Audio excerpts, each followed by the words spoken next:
Niki nerangaken suladab berhadapan kalian sesama manusia. Wa imma ma'a ba'din nas bil i'tirad alaihim. Kama waqa'a lil Junaid annahu ra'ah.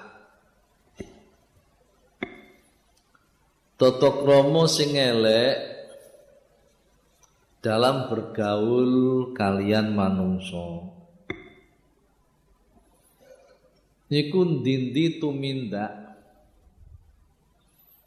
sing merugikan manusia niku kabeh niku diarani su'ul adab nggih terhadap sesama manusia. Pundi-pundi tindakan sing sifate merugikan tengene padha-padha menungsane niku su'ul adab. Baik tumindak niku dilakukan kalian anggota lahir maupun dilakukan oleh anggota batin tegese ati. Sing dilakukan anggota lahir misale janji ambek konco ternyata mengingkari janji. Niku jenenge su'ul adab. Su'ul adab tengene kanca niki berarti wong nggih dilulu kali Gusti Allah. Dilulu kali Gusti Allah, kula sampeyan kabeh kudu hati-hati. Janji ambek kanca ternyata sulaya. Niku berarti kula sampeyan kabeh dilulu kali Gusti Allah. Kok dilulu sebab apa? Sebab kula sampeyan kabeh mun diparingi nikmat kali Gusti Allah. Wingi nikmat ijad, nikmat imdad. Termasuk nikmat imdad niku kula njenengan sedaya diparingi alat piranti sarana sing rupa mripat bisa ndelok, kuping bisa krungu, lesan bisa guneman. Lha kok ternyata lesan sing guneman janji-janji niku disulayani, diingkari. Niki berarti mboten mensyukuri nikmat lesan, mboten mensyukuri. Kapane mboten mensyukuri maka berarti dilulu kali Gusti Allah. Diparingi nikmat ning ora disyukuri. Nggih termasuk terus kula njenengan diparingi nikmat tangan niki sarana untuk imdad. Imdad iki apa wingi imdad? Imdad niku pertolongane Gusti Allah untuk kelestarian wujud. Kelestarian wujud niku nggih kula sampeyan kabeh saged waras, saged umur dawa, nggih. Keberadaane niki seger, sehat. Niku jenenge kelestarian hidup kula sampeyan kabeh. Niku diparingi sarana tangan, diparingi sarana sikil. Tangan kangge napa tandang? Kanggo tandang gawe, kanggo salaman ambek kanca, kangge napa cekel-cekel, kanggo candak-candak. Nggih. Lah kok ternyata tangan niki digunakan kanggo nyolong duwite kanca. Nggih. Paham nggih? Lah kok kanggo ngutil dompete kanca. Lah kok kanggo ngentit? Baik ngentit barang cilik utawa ngentit barang gedhe niku padha mawon. Nek ngentit barang cilik niku langsung nganggo tangan dicepit nganggo driji ditarik. Paling 50.000, paling 100.000. Tapi nek ngentit nganggo pulpen niku 1 triliunan. Lagi jenenge merugikan ning ngone kanca, merugikan ning ngone umat. Nah, niki jenenge mboten mensyukuri nikmat imdad sing rupa sarana tangan. Niki mboten mensyukuri. Paringi tangan waras, tangan iso obah, tangan iso candak cekel, lah kok kanggo njupuk barange wong. Awas lho. Iku berarti dilulu ambek Gusti Allah. Awas suatu saat lu disiksa ambek Gusti Allah secara mendadak. Iki termasuk istidrat urutane sidrat wingenane. Misale malih diparingi sikil. Sikil itu termasuk sarane imdad. Lah kok sikil njupuk sandale kanca. Niki jenenge merugikan, niki jenenge suku adab dengene padha-padha manungsane. Lha suku adab sing sifate merugikan baik dilakukan oleh tangan, dilakukan oleh sikil, yang merupakan kerugian materi. Niku besok di hadapan Allah Subhanahu wa taala badhe dituntut. Tuntutane ya napa? Binjenku badhe ditebus. Ditebus sampai amal perbuatan. Iman-iman ku sampean kabeh ibadah, salat jamaah, ibadah ngaji, ibadah macem-macem. Ganjaran ngelumpuk lah kok tangane ngentit.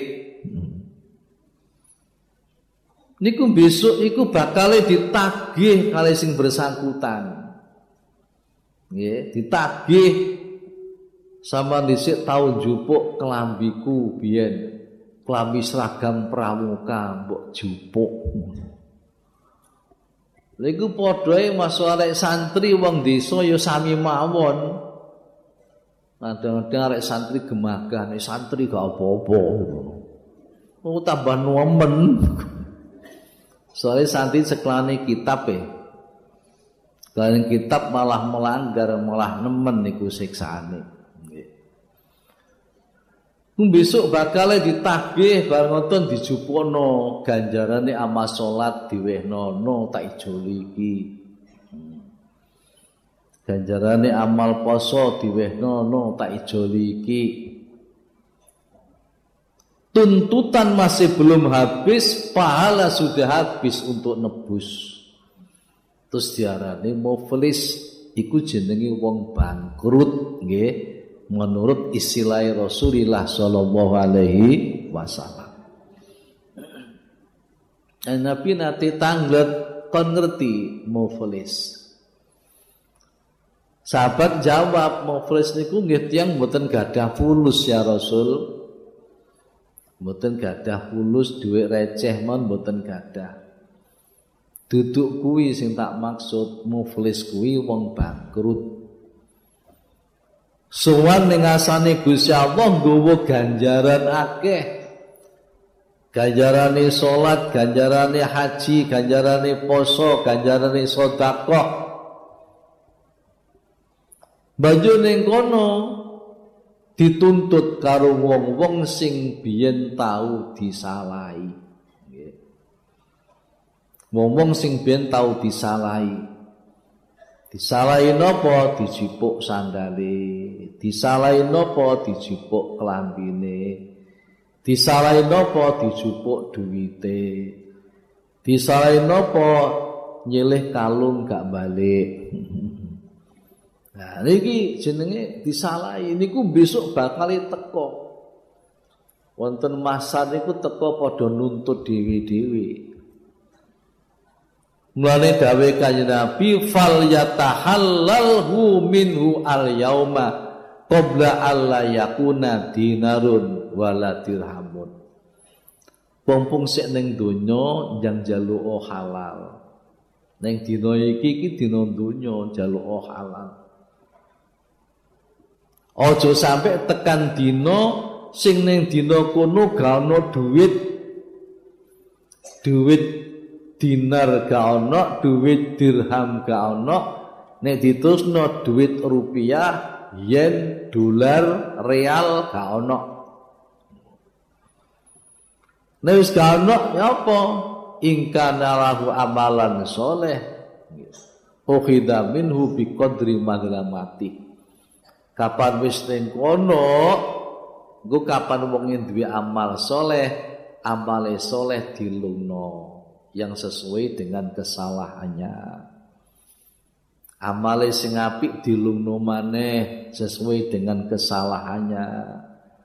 Sampai nopo? Sampai ganjarane entek sing nuntut durung entek. Ana biyen sing disalahi kuwatah. Lah mosok ning ndi-ndi mesti nyampe. Lah wong tuku toko prasang ning ngene pasar, ngono ya wis nyampe brambang ya.